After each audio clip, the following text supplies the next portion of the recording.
Hello student, good morning to all.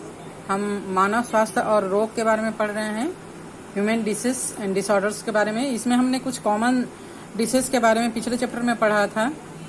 आज इसी क्रम में हम रोगों के श्रृंखला को बढ़ाते हैं। कॉमन डिसीज क्या क्या हैं, तो इस क्रम में नेक्स्ट आता है दाद या रिंगवर्म। ये एक प्रकार का संक्रामक रोग होता है, ये इन्फेक्शन से फैलता है और इस रोग के कारण ट्राइकाफाइन, माइक्रोस्पोरम और एपिडर्माफाइटन जेनेरा के अनेक कवक जो है वो इस रोग को फैलाने के कारक होते हैं। ये रोग स्किन में, नाखून में ज़्यादातर दिखाई पड़ता है और जनरली ये मिट्टी से या संक्रमित व्यक्ति के कपड़े से या तौलिए के प्रयोग करने से होता है।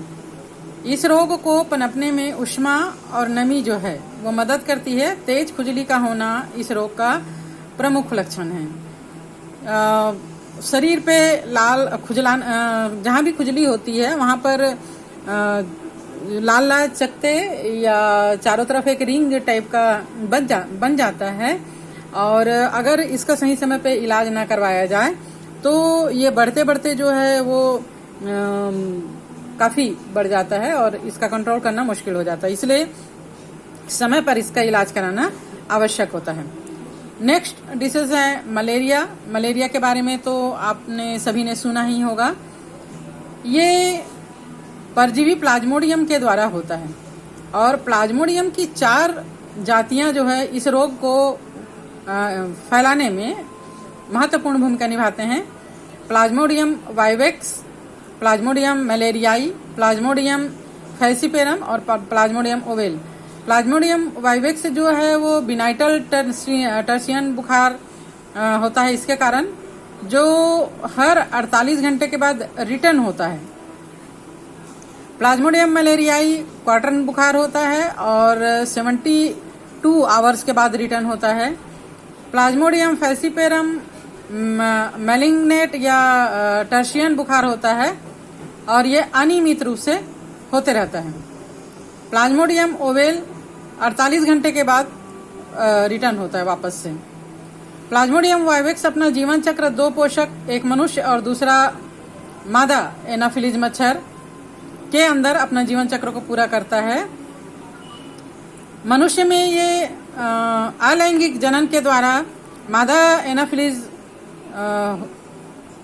मनुष्य में अलैंगिक प्रजनन और मादा एनाफिलीज के अंदर इन कहना चाहिए परजीवी का लैंगिक प्रजनन होता है। मादा एनाफिलीज मच्छर की लार ग्रंथियों में इसकी संक्रमित अवस्था स्पोरोजोइट संख्या की हजारों में रहते हैं और ये संक्रमित मच्छर जब मनुष्य का रुधिर को चूसता है, रक्त को चूसता है, तब स्पोरोजोइट मनुष्य के शरीर में लार के साथ प्रवेश कर जाता है। जैसे यहाँ पे डायग्राम में दिख रहा है, लार रुधिर कण और यकृत में इसका साइजोगोनी चक्र पूरा होता है। इस समय लार रक्त कणिकाओं में इसका मेरेजोइट अवस्था बनता है और लार रक्त कणिकाओं कोशिकाओं में हीमोग्लोबिन टूटकर हीमोजॉइन नामक विषैला पदार्थ, टॉक्सिन्स पदार्थ बॉडी के अंदर छोड़ता है जो ब्लड के साथ मिल जाता है और इसकी वजह से मनुष्य में कंपन के साथ बुखार आता है। यहाँ पर हम प्लाज्मोडियम के जीवन चक्र के बारे में देख पा रहे हैं। एक मच्छर जो है वो मनुष्य को जब काटता है तो इसके लार के साथ मनुष्य में ये चले जाता है।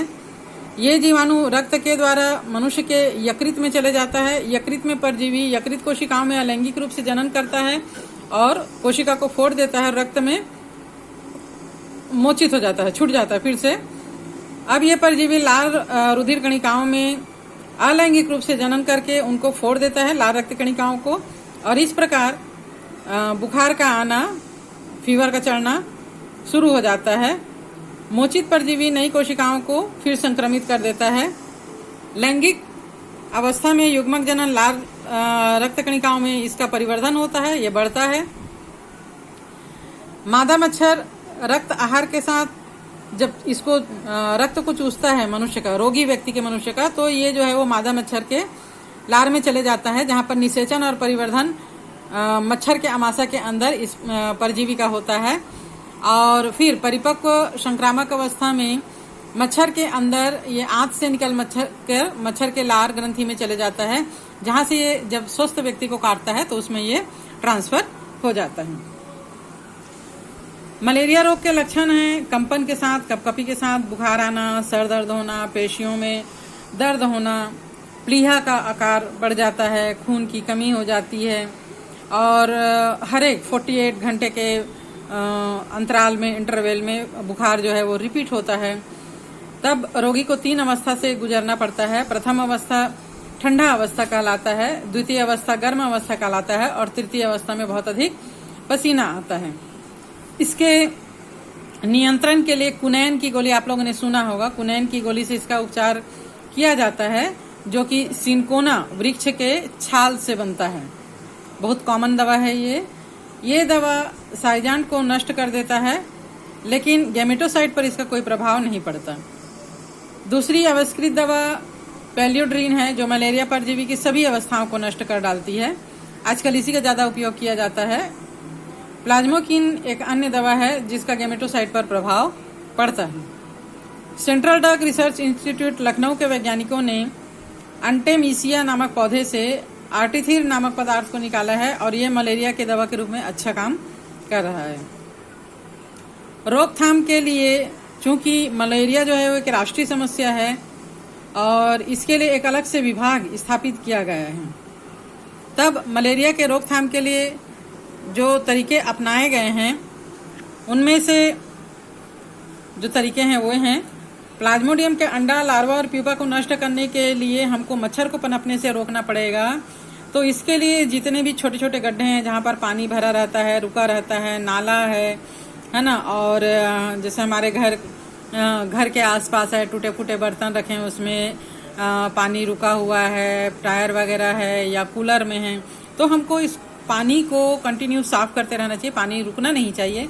अगर पानी रुका भी है, जहाँ पर साफ करना, पानी को हटा पाना पॉसिबल नहीं है, तो वहाँ पर डीडीटी या फ्लिट का छिड़काव करते रहना चाहिए। इसका नियंत्रण जो है वो गैम्बूसिया, मांगूर और गरई मछलियों के द्वारा भी किया जाता है। जिन स्थानों पर पानी को साफ करना या हटा पाना पॉसिबल नहीं होता, वहाँ पर इन मछलियों को छोड़ दिया जाता है।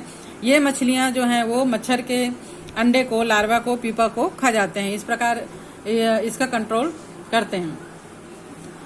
सोते समय जहाँ तक पॉसिबल हो मच्छरदानी का या आजकल मच्छर को भगाने वाले कई लिक्विड्स और मॉस्किटो क्या कहना चाहिए, अगरबत्ती वगैरह निकला है, इसको जलाना चाहिए, इसका प्रयोग करना चाहिए।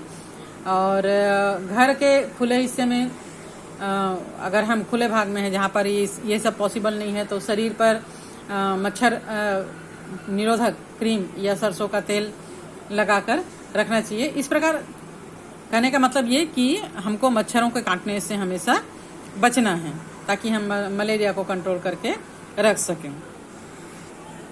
नेक्स्ट है अमीबी पेचिस या अमीबियासिस।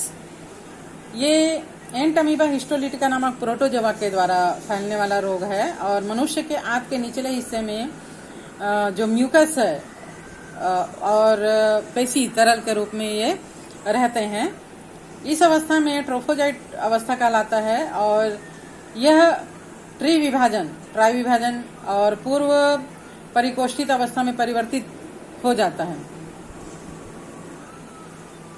प्रतिकूल परिस्थिति में ये 4 केंद्रक युक्त कोष्ठित अवस्था में बदल जाता है। एंट अमीबा हिस्टोलिका की ये संक्रमित अवस्था है। मल के साथ ये शरीर से बाहर निकलता है और जल और खाद्य पदार्थों के साथ मनुष्य के शरीर में ये प्रवेश करता है। इस प्रकार के संक्रमण को संदूषित संक्रमण कहा जाता है। आंत में पहुंचकर ये परजीवी जो है वो बहिकोष्ठित हो जाता है और इसमें उपस्थित 4 केंद्रक के साथ अमीबा विभाजित होकर केंद्रक युक्त अमीबा यानी एक मैच्योर अमीबा बन जाता है। सभी परिपक्व ट्रोफोजाइट्स कहलाते हैं और अपना जीवन को पूरा करते हैं। इस रोग का लक्षण है सतत द्विविभाजन के कारण यकृत के ऊतक में क्षय हो जाता है, जिसके कारण अंगों में फोड़े बनने लगते हैं, पेट दर्द होने लगता है और मल या स्टूल के साथ ब्लड युक्त म्यूकस चिपचिपा लसलसा व्हाइट कलर का डिस्चार्ज जो है वो पेचिस के साथ होने लगता है। इसके नियंत्रण के लिए रोगी को विश्राम करना चाहिए और बीच बीच में इलेक्ट्रोलाइट फ्लूइड का सेवन करना चाहिए। क्षणिक आराम के लिए रोगी को एमेटिन नामक एक अल्कलाइड दिया जाता है। डिहाइड्रो एमेटिन भी एमेटिन की जगह प्रभाव करता है। बायोवाम, चिनोवाम, डायोडोक्विन ये सब दवाइयां जो हैं वो प्रभावकारी है। इसके अतिरिक्त विभिन्न प्रकार के आपका एंटीबायोटिक्स जैसे कि फ्यूमागिलिन, टेरामाइसिन, इरिथ्रोमाइसिन, आउडोमाइसिन ये भी परजीवी को नष्ट करने में लाभदायक सिद्ध होते हैं। इसके रोकथाम के लिए उचित सफाई, व्यक्तिगत स्वच्छता आवश्यक है। कच्चे सब्जी और फल को खाने से पहले अच्छी तरह से इसको धो लेना चाहिए, क्योंकि रोगाणु का शिष्ट जनरली फल में, सब्जियों में ऊपरी सतह पर मक्खियों के द्वारा रख दिए जाते हैं। इस प्रकार मक्खी जो है वो इसको फैलाने में सहायक होते हैं। संक्रमित मनुष्य का स्टूल या मल जल स्रोत में नहीं फेंकना चाहिए। जो मनुष्य इस्तेमाल करता है ऐसे जल स्रोतों में इसको नहीं फेंकना चाहिए। और मल डिस्चार्ज के बाद हाथों को साबुन से अच्छे से धो लेना चाहिए। तो आज के लिए इतना ही। हम नेक्स्ट चैप्टर पढ़ेंगे।